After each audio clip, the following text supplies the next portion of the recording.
Hello, hai, Assalamualaikum dan salam sejahtera. Sebelum saya teruskan dengan video kali ini, saya nak ucapkan tahniah kepada anda, calon-calon peperiksaan pegawai takbir diplomatik tahun 2020. Okey, seperti yang anda tahu, exam ini akan diadakan pada 27 hari bulan Ogos tahun 2020 ini, iaitu pada hari Khamis. Okey, dalam video kali ini saya akan menerangkan apa yang anda perlu tahu, apa yang biasa keluar, apa yang biasa ditanya dalam session A. Pada tahun 2020 ini akan ada beberapa topik yang menarik. Semuanya saya akan kongsikan dalam video kali ini. Okey, jom.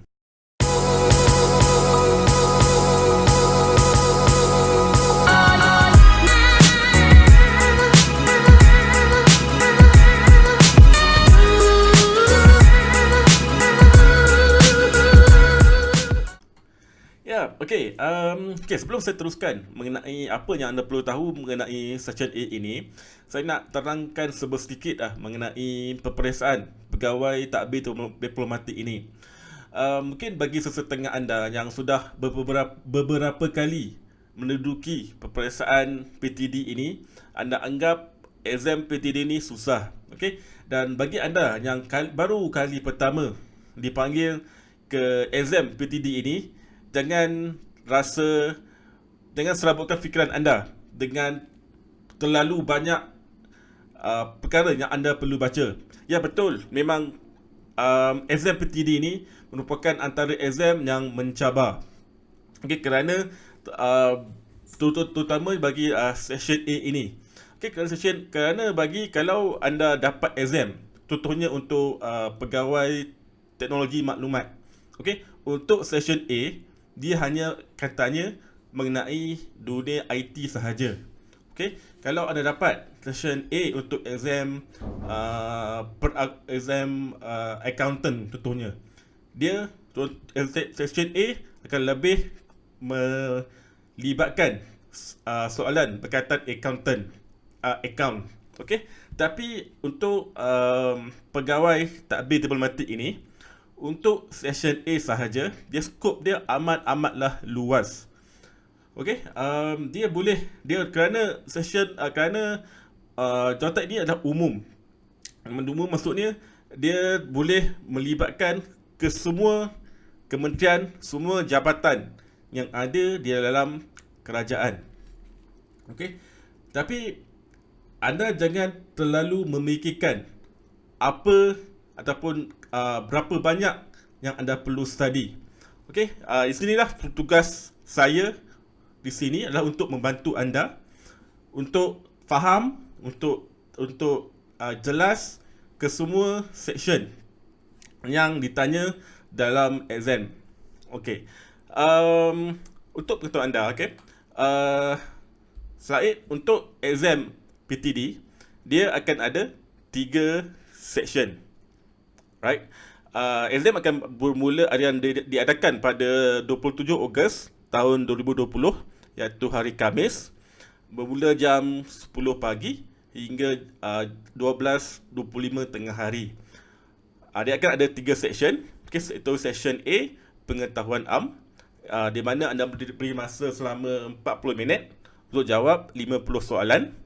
Dan section B, daya menyelesaikan masalah, anda diberi masa 45 minit untuk jawab 40 soalan. Dan untuk section C, kefahaman bahasa Inggeris, anda diberi masa 30 minit untuk menjawab 30 soalan. Kesemua soalan ini adalah berbentuk objektif, kan, di mana anda boleh pilih A, B, C dan D sahaja. Tiada memerlukan untuk menulis esei ataupun menghantar jalan pengiraan untuk matematik. Okey, saya harap anda jelas dalam tiga session ini. Okey, sebelum saya teruskan, bagi anda yang baru lagi mengenali channel Tips Kerjaya ini, saya minta anda klik butang subscribe untuk subscribe ke channel YouTube ini, di mana dalam channel YouTube ini saya banyak berkongsi tips-tips kerjaya dari segi tips peperiksaan, tips temu duga, tips penulisan resume dan sebagainya. Alright.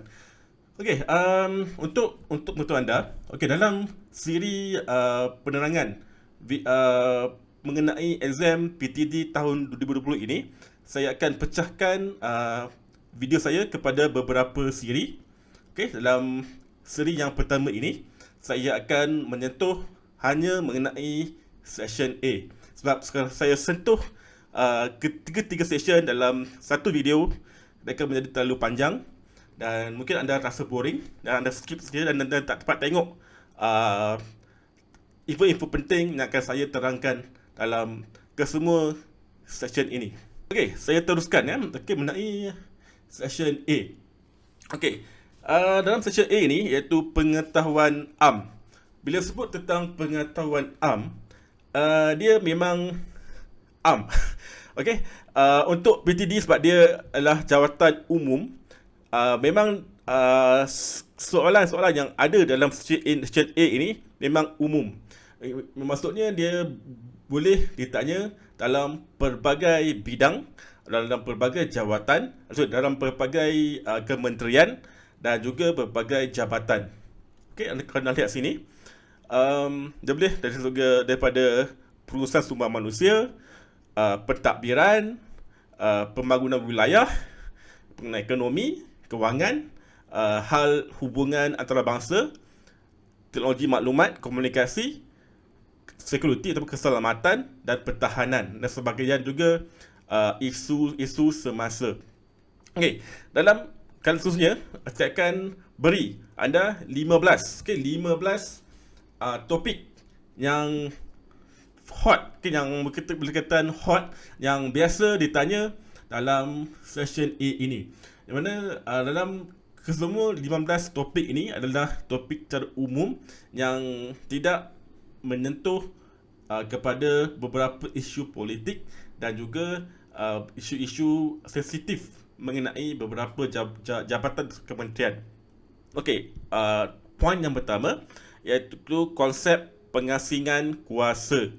Okey, dalam bahagian ini anda perlu faham dari segi pentadbiran kerajaan, perundangan dan struktur kehakiman secara umum, pentadbiran negara.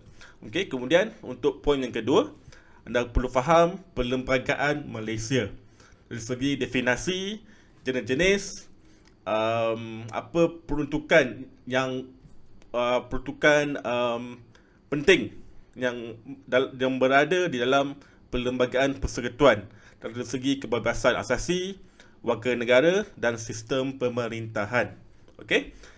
Okay, anda risau, anda tak perlu tulis apa-apa. Slide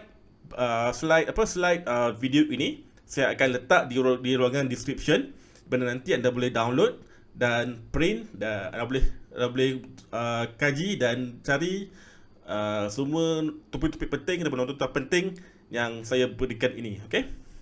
Teruskan untuk yang nombor 3, sistem pentadbiran Malaysia. Okey, sebagai seorang pegawai PTD, anda perlu faham mengenai sistem pentadbiran di Malaysia daripada segi kerajaan persekutuan, kerajaan negeri dan juga kerajaan tempatan. Okey, anda perlu faham fungsi dan definisi setiap struktur pentadbiran yang berada di Malaysia. Dia bermula daripada persekutuan, negeri hinggalah ke tahap pihak berkuasa tempatan. Okey. Kemudian untuk nombor 4 ini, konsep dan contoh. Okey, anda perlu faham berapa jumlah kementerian yang ada di Malaysia ini. Okey, kementerian ini adalah kementerian yang baru ya. Kementerian yang baru di bawah pentadbiran Tan Sri Muhyiddin Yassin. Okey, dia ada beberapa kementerian baru dan beberapa kementerian yang dicampur. Anda perlu faham fungsi setiap kementerian ini dan juga nama-nama menteri dan nama-nama timbalan menteri. Okay, dan juga ada perlu faham setiap jabatan yang ada dalam kementerian dan setiap suruhanjaya, badan-badan berkanun dan majlis yang ada dalam kementerian, di setiap kementerian. Okey. Dan yang kelima ini iaitu sistem kabinet. Okey, dah faham kan anda perlu faham apakah organisasi utama Badan Eksekutif Kerajaan Malaysia dan fungsi setiap menteri kabinet. Okay, anda perlu faham. Seperti tadi, anda perlu hafal dan setiap nama-nama menteri dan nama-nama timbalan menteri. Okay. Anda sekali jangan perlu risau, nota ini saya letak di ruangan discussion.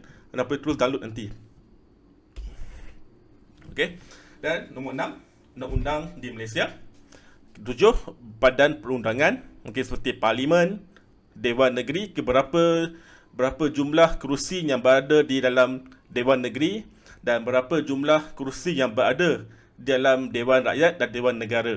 Anda perlu faham, anda tak perlu nak kenal setiap parlimen yang setiap ahli parlimen. Anda cukup anda tahu berapa jumlah kerusi yang ada di Dewan Rakyat dan juga di Dewan Negara. Okey. Dan seterusnya untuk 8 ini sistem kehakiman di Malaysia. Dan 9 dasar dalam negara. Okey, dasar yang diperkenalkan oleh kerajaan, seperti contohnya rancangan Malaysia, GTP, NBOS dan sebagainya. Dan kemudian nombor 10 ni adalah dasar-dasar luar negara yang melibatkan Malaysia dengan negara-negara luar. Okay, dasar Malaysia dengan negara luar, seperti ASEAN, PBB, NAM, OIC dan sebagainya. Okay. Anda tak perlu faham cara detail, anda just perlu tahu fungsi dan maksud setiap dasar yang Malaysia terlibat. Okey, sedap anda faham. Tapi kalau anda kurang faham setiap topik-topik yang saya beri ini daripada nombor 1 hingga ke nombor 10 ini, anda boleh tanya di ruangan description. Nanti insya-Allah saya akan cuba menjawab setiap pertanyaan yang anda buat di ruangan di komen nanti. Okey, anda just tanya di ruangan komen. Okey, kemudian ini adalah merupakan antara topik yang dijangka akan ditanya dalam section A ini, iaitu melibatkan Pelan Anti Rasuah Nasional ataupun NACP, dan sebenarnya rancangan Malaysia ke-11. Okey, kalau untuk betul anda, rancangan Malaysia ke-11 ini bakal berakhir pada tahun ini, pada tahun 2020. Sebenarnya anda perlu faham apa kandungan yang ada dalam rancangan Malaysia ke-11 ini. Dan sebenarnya untuk nombor 13 ini adalah intipati ataupun apa perancangan yang bakal dimasukkan ke dalam rancangan Malaysia ke-12 yang akan bermula pada tahun 2021. Dan seterusnya, anda faham betul sini Malaysia Education Blueprint. Anda perlu faham definisi dan sedikit sebanyak apa isi-isi penting yang terkandung dalam Malaysia Education Blueprint. Okay. Dan seterusnya ni untuk nombor 15 ini adalah mengenai Malaysia dengan United Nations ataupun PBB. Okay, adalah SDG. Okay, di sini adalah satu inisiatif terbaru yang diperkenalkan oleh kerajaan, yang diperkenalkan oleh pihak UN dan disokong oleh pihak kerajaan Malaysia. Okey, dia ada 17 kesemuanya dalam SDG ini. Okay, anda perlu faham maksud setiap poin-poin yang ada dalam 17 SDG yang disokong oleh kerajaan Malaysia ini. Alright. Okey, kemudian betul lah ke-15 topik yang dijangka ditanya dalam section A ini. Sebab contohnya nombor 15 ini kan, SDG ini adalah topik yang baru diperkenalkan oleh kerajaan tahun lepas dan mendapat sokongan padu daripada pihak UN. Dan sebagai seorang PTD, anda perlu tahu mengenai ke-17 poin yang ada dalam SDG ini. Okey, saya harap anda dapat faham kesemua 15 poin-poin yang saya terangkan seperti tadi. Dan sekiranya anda masih ada soalan anda boleh tanya di ruangan di ruangan komen, dan nanti insyaAllah saya akan cuba menjawab setiap persoalan yang anda kemukakan. Okey, saya rasa okey. Okey, sekarang anda memerlukan lebih banyak tips ataupun lebih banyak nota contoh soalan berkaitan PTD 2020 ini. Saya cadangkan anda subscribe ke dalam channel Telegram khas untuk calon pegawai tadbir diplomatik M41 tahun 2020 ini melalui link ini. Okay, www.telegramkerjaya.com. Okay, www.telegramkerjaya.com. Okay, ataupun jika anda tidak mempunyai Telegram, okay, anda juga boleh sertai ke dalam mailing list ini. Okay, dalam mailing list ini saya akan berkongsi tips-tips dan ataupun contoh soalan terus ke dalam email anda. Okey. Okey, saya rasa sekian dahulu untuk video bagi session A ini, dan untuk video session B dan session C saya akan keluarkan, untuk session B saya keluarkan hari Isnin, dan untuk session C saya akan keluarkan hari Rabu nanti. Alright, okay, sekian dulu untuk video kali ini. Sekian, terima kasih.